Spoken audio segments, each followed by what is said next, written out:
छोरा, उठ जा छोरा, उठ जा। यो चंचल कहाँ रह गई? डॉक्टर को बुलाने गई थी, अभी तक ना आई।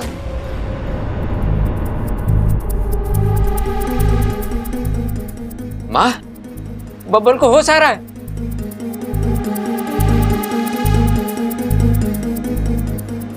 अबे बैठ जा, हाँ बैठ जा।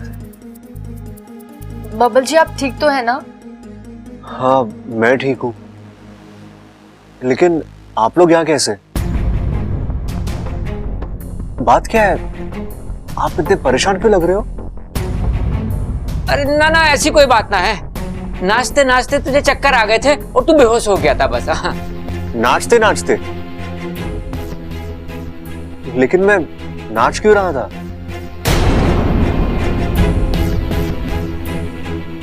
अरे छोरा, संगीत में नाचेगा नहीं तो क्या कुश्ती लड़ेगा? अरे दादी, संगीत में कुश्ती भी होवे है के? म्यूजिकल कुश्ती कहते होंगे उसे। अरे दादी, पहले बताती तो फिर अखाड़े में ही संगीत करा देते ना। लेकिन छोटे, अखाड़े में संगीत कराएंगे तो लोग पहले क्या करेंगे? कुश्ती लड़ते लड़ते नाचेंगे या नाचते नाचते कुश्ती लड़ेंगे? भाई ये बात तो मैंने सोची ना, पिताजी से पूछते हैं। पिताजी, आपका संगीत कहाँ हुआ था? पहले वाला कहाँ हुआ था वो तो मैंने याद ना है, दूसरा वाला तेरे कान के नीचे होगा, ये तय है। दादी, ये किसकी संगीत की बात कर रहे हैं? ए माँ, ये तो अपना संगीत ही भूल गया। अरे चुप कर, शादी की भाग दौड़ की वजह से ऐसा हो गया। छोरा, तेरा शरीर और दिमाग दोनों थक गए, तू आराम कर। हाँ? ए माँ, इसीलिए मैं कह रहा था शादी आगे धकेल दो। अरे पिताजी, बोल क्या रहे हो आप? किसकी शादी? कैसी शादी? कौन सी शादी? अरे छोरा, तेरी और अमृता की शादी। अरे मेरी और अमृता की शादी?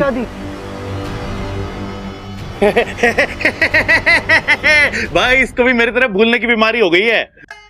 हाँ, अरे लगता है इसकी भी याददाश्त चली गई है। दादी, आज इसकी शादी करा दी और कल इसने अमृता को पहचानने से इनकार कर दिया तो? अरे मेरी बात मानो तो ये शादी कैंसिल करा दो। करा दो। अरे चुप कर, ऐसी शुभ घड़ी में ऐसी अशुभ बातें नहीं करते। इसकी याददाश्त ना गई है, ये हमें पहचान रहा है, हम सबसे बात कर रहा है। अरे शादी के वक्त ऐसा होता है,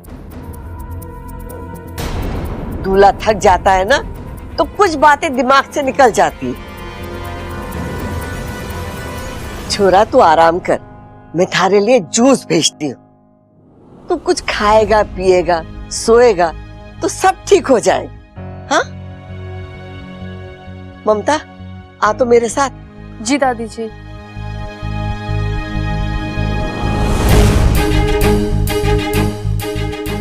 बब्बा, कैसा लग रहा बेटे? ठीक हूँ पिताजी। हाँ, तेरी तबीयत को लेके बाहर मेहमान बहुत परेशान है, मैं उनको बता के आता हूँ कि तू बिल्कुल ठीक है। हैं? ख्याल रखना इसका। अपू, आ जा मेरे साथ। अरे भाई, शादी के बाद औरतों को चक्कर आता है ये तो सुना था, शादी से पहले लड़के को चक्कर आ रहा है ये पहली बार सुन रहा हूँ। चक्कर क्या है? अपना बब्बल शादी से पहले बाप तो ना बनने वाला। अरे छोटे, ये वो वाला चक्कर ना है। अरे भैया, ये हो क्या रहा है? मुझे भी तो समझाओ। हाँ, मैं समझाता हूँ। देख, अभी तो संगीत हुआ है, वो भी आधा अधूरा। देख, तेरे पास अभी भी वक्त है, दुल्हन बदल दे। अरे अमृता को छोड़ और इच्छा से शादी कर ले। कर ले। हाँ।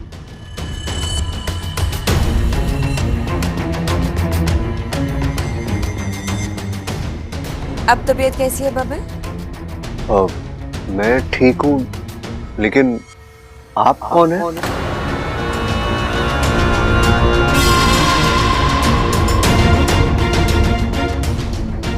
बबल जी, आपने इन्हें पहचाना नहीं? ये मेरे मम्मी पापा। लगता है चक्कर का थोड़ा सा असर अभी भी है आप पर। आप आराम कीजिए। हाँ हाँ, इसे आराम की जरूरत है, हम लोग बाहर वेट करते हैं, आ जाओ, चलो आइए, आ जाइए, आइए। आइए। देख अभी तो संगीत हुआ है, वो भी आधा अधूरा। देख तेरे पास अभी भी वक्त है, दुल्हन बदल दे। अरे अमृता को छोड़ और इच्छा से शादी कर ले। ये क्या हो रहा है? हर सही कदम उल्टा पड़ रहा है। अगर आज भी ऐसा ही कुछ। इच्छा, इच्छा,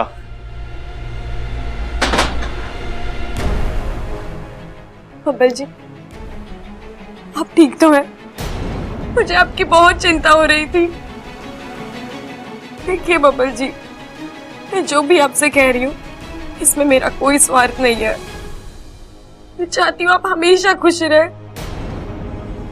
बब्बल जी, आप दुनिया की किसी भी लड़की से शादी कर लीजिए, लेकिन अमृता नहीं। अब आप पूछेंगे क्यों, तो मेरे पास इस क्यों का कोई जवाब नहीं है। वो अच्छी लड़की नहीं है, आपके लिए सही नहीं है वो लड़की। आप उससे शादी करके बहुत पछताएंगे बब्बल जी। शायद पछताने का मौका भी ना मिले। बब्बल जी, मैं अपने सपने में भी आपके लिए बुरा नहीं चाह सकती। आपने कई बार अपनी आंखें मूंद कर मेरी बातों पर विश्वास किया है। आज आखिरी बार मुझ पर विश्वास कर लीजिए। मत कीजिए ये शादी, तोड़ दीजिए ये शादी।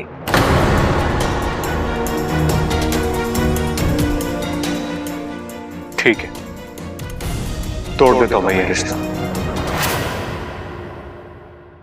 मना कर देता हूं अमृता से शादी करने से, लेकिन मेरी एक शर्त है। अच्छा,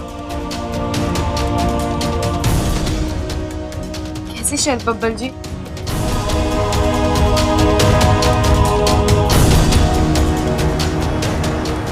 शादी तो मेरी कल ही होनी है। अच्छा, मुहूर्त भी निकल चुका है। अब अगर अमृता मेरी दुल्हन नहीं बनेगी तो किसी और को मेरी दुल्हन बनना होगा। तुम बनोगी मेरी दुल्हन?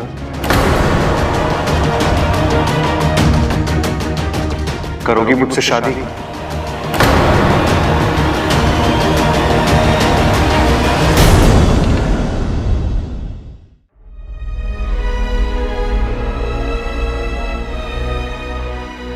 क्या हुआ? अच्छा, इतना मुश्किल सवाल भी नहीं था ये। अच्छा, मुझे लगा तुम्हें एक पल नहीं लगेगा हाँ कहने में, तो फिर ये क्या? क्या मैं तुम्हें पसंद नहीं?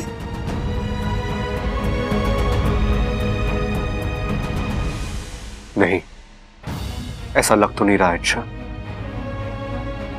अच्छा वक्त जाया मत करो और मुझे बताओ, क्या तुम मुझसे शादी करोगी?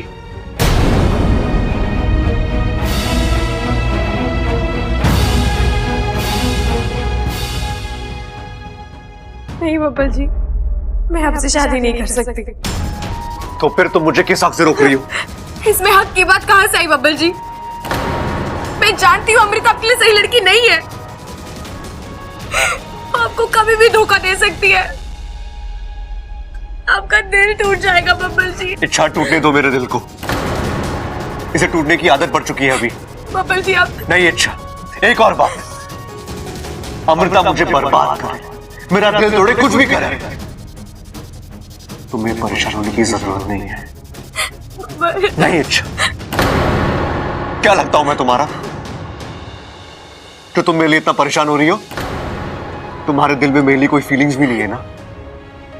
तो मैं जीव मरूं, तुम्हें क्या फर्क पड़ता है? ऐसा मत बोलिए। इच्छा, अभी ये रोने का नाटक मत करो मेरे सामने। तुम्हें मुझसे शादी नहीं करनी है ना? ठीक है, तुम अपनी जिंदगी में खुश रहो, लेकिन मुझे अपनी जिंदगी अपनी तरीके से जीने दो। अच्छा, मुझे तुम्हारी किसी सलाह की कोई जरूरत नहीं है। आपको मेरी सलाह की जरूरत हो या ना हो, मैं फिर भी आपसे यही कहूंगी, मत कीजिए अमृता से शादी, छोड़ दीजिए। तुमने ना कहा है ना, अब तो ये शादी होकर रहेगी इच्छा।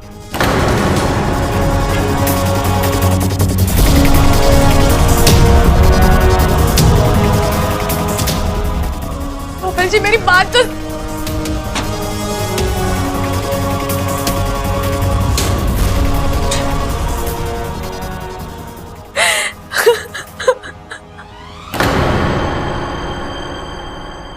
हाय अम्मा जी, मेरा दिल बहुत घबरा रहा है। मेरा बब्बन अचानक से बेहोश हो गया। अब कैसा है वो, क्या हुआ उसे?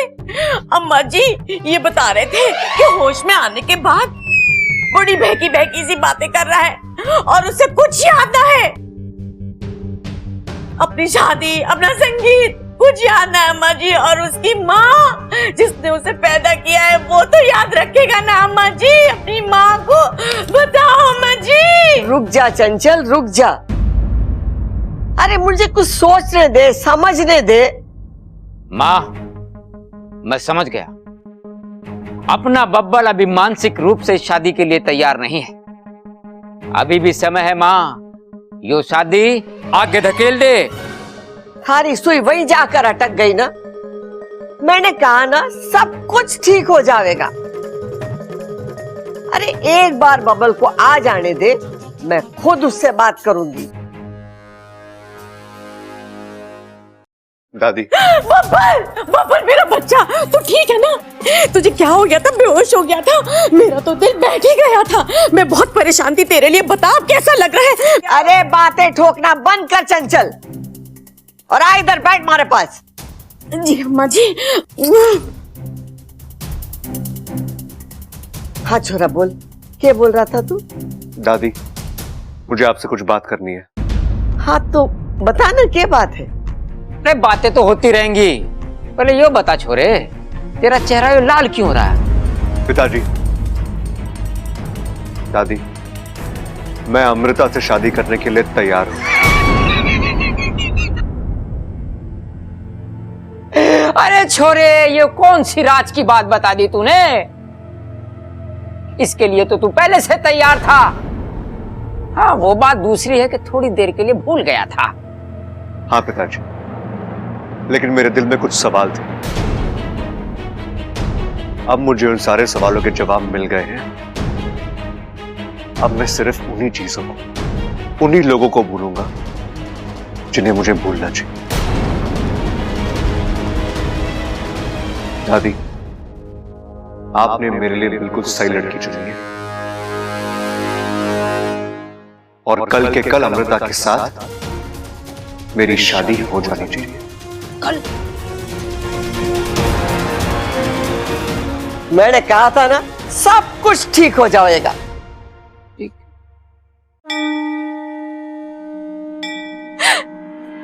हे नागोमी देव, कैसी दुविधा है ये? मुझे किसी भी तरह बब्बल जी को ये शादी करने से रोकना है और वो है कि मैं क्या करूं नागोमी देव? अमृता की असलियत बब्बल जी को बता नहीं सकती क्योंकि उसके साथ साथ मेरी असलियत भी खुल जाएगी। पर मुझे उस बात की इतनी परवाह नहीं है जितनी इस बात की है कि मेरा सच जानने के बाद परिवार के सब लोग मुझ पर विश्वास करेंगे या नहीं। बब्बल जी अपनी जिद पर अड़े हैं। वो नहीं जानते कि वो क्या करने जा रहे हैं, पर मैं जानती हूँ। मैं अपने प्यार को इस तरह खतरे पर नहीं डाल सकती। मुझे बब्बल जी को बचाना है। अब आप ही कोई मुझे रास्ता दिखाइए। क्या बात है बेटी, परेशान लग रही हो?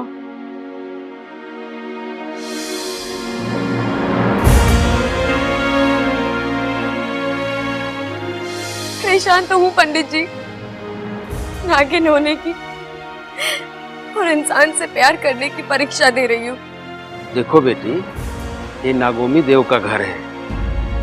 यहाँ पर हर पहेली को सुलझाया जाता है, हर समस्या का हल निकल आता है। यहाँ खुल के कहो क्या हुआ है। जो दर्द मुझे मिला है वही दर्द मैं इस परिवार को दूंगी।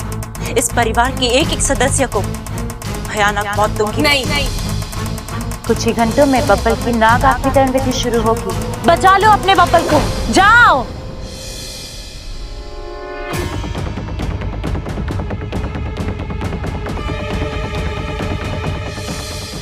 मतलब कि तुम आने वाली पूनम की रात को रोकने वाली हो, क्योंकि तुम मुझे तो रोक नहीं सकती।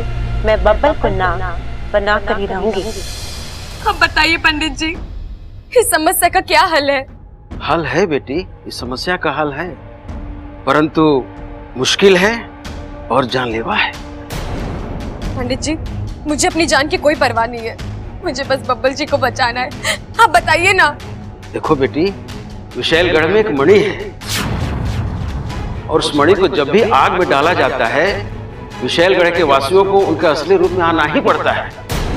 तो आपके कहने का मतलब है, अगर मैं अमृता के सामने वो मणि आग में फेंक दूं, तो उसे अपने नाग रूप में आना ही होगा? आना ही होगा, चाहे जहां हो और जिन हालात में हो। फिर तो मैं वो मणि अभी... सावधान बेटी, मैंने तुमको पहले ही कहा था, यह आसान नहीं है, क्योंकि उस मणि तक पहुंचने का रास्ता विशैलगढ़ से होकर गुजरता है और कदम कदम पर मणि के रक्षक हाथ लगाए बैठे हैं। उनके पास अद्भुत जादुई शक्तियां हैं। तुम्हारे इरादों की भनक पड़ते ही वो तुम्हें छोड़ेंगे नहीं, मार डालेंगे।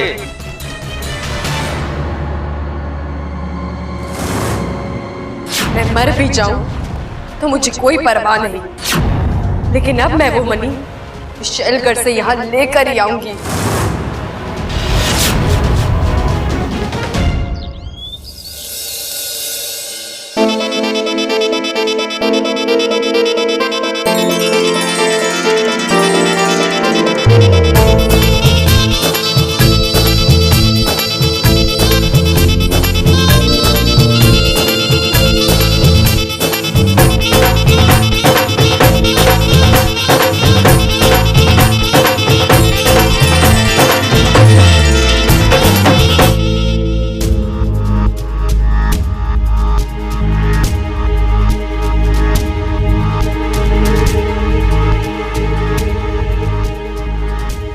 ये इंसान भी कितने अजीब होते हैं, किसी किसी वाहियात रस्में होती हैं इनमें। अच्छी खासी गोरी शरीर पर यूं हल्दी लगाना, ये कहाँ की समझदारी होती है? दीदी, अब इंसानों की बस्ती में आए हैं तो रस्में तो निभानी पड़ेंगी। और उससे जो तुम्हारी त्वचा खराब होगी उसका क्या? बर्दाश्त कर लूंगी। बब्बल को पाने के लिए इतनी तकलीफ तो मैं झेल सकती हूँ। अच्छा होता अगर शादी से पहले तुम नाग आत्मीकरण की विधि को पूरा कर लेती, फिर नाग बने दामाद जी को हम अपने विशैलगढ़ लेकर जाते और वहां अपने रीति रिवाज के हिसाब से तुम दोनों की शादी कराते। वो तो अब भी होगा महारानी जी। राजकुमारी की शादी का जश्न पूरा विशैलगढ़ देखेगा। हाँ दीदी, अपनी एक एक हसरत आपसे पूरी करवाऊंगी मैं। अरे अप्पू, तू यहाँ? कुछ काम था?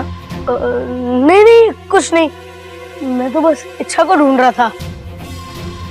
तू जानता है ना कि इच्छा और मैं एक कमरे में नहीं रहते? अच्छा, हाँ ओके, आप लोग चलो। रखो। बहुत चालाक लड़का है ये, कहीं इसने हमारी बात ना सुन ली हो। नहीं, अगर इसने हमारी बातें सुनी होती तो पूरा घर सर पे उठा लिया। चाचू, इच्छा कहाँ है? आपने उसे देखा है क्या? ना, हम में से किसी ने ना देखा उसे, और उसे देखने का मन भी नहीं है। और ऐसी शुभ घड़ी पे वो ना दिखाई दे, वही अच्छा है। अब जा यहाँ से। इच्छा को पूछ रहा लगा छोरी, अच्छे से हल्दी लगा।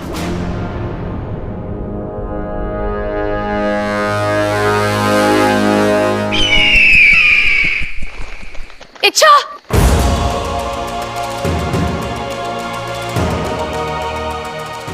ये क्या कर रही है तू? अब मत रोको माँ, मैंने बहुत सोच समझ कर ये कदम उठाया। इसके अलावा और कोई चारा नहीं है। इच्छा ये विशैलगढ़ है, यहाँ कदम कदम पर मौत नाचती है। सपोली, यहाँ से अंदर गया हुआ कोई भी आज तक जीवित वापस नहीं आया है, लेकिन मैं वापस आऊंगी माँ, अब्बल जी के लिए। इच्छा ये पागलपन है। नहीं पिताजी, ये कर्तव्य है। किस कर्तव्य की बात कर रही है तू? इच्छा, तू एक नागिन है, इंसानों के लिए तेरा कोई कर्तव्य नहीं है। आज तक तूने जो किया बहुत हुआ, अब हम तुम्हें ये सब नहीं करने देंगे। किसी इंसान की जान बचाने के लिए हम अपनी सपोली की जान खतरे में डाल दें? इतना बड़ा कलेजा नहीं है हमारे पास। ऐसा मत कहो माँ, मुझे ये करना होगा। क्यों? क्यों करना होगा? ऐसी कौन सी मजबूरी है जो तू? प्यार करती हूँ मैं उनसे।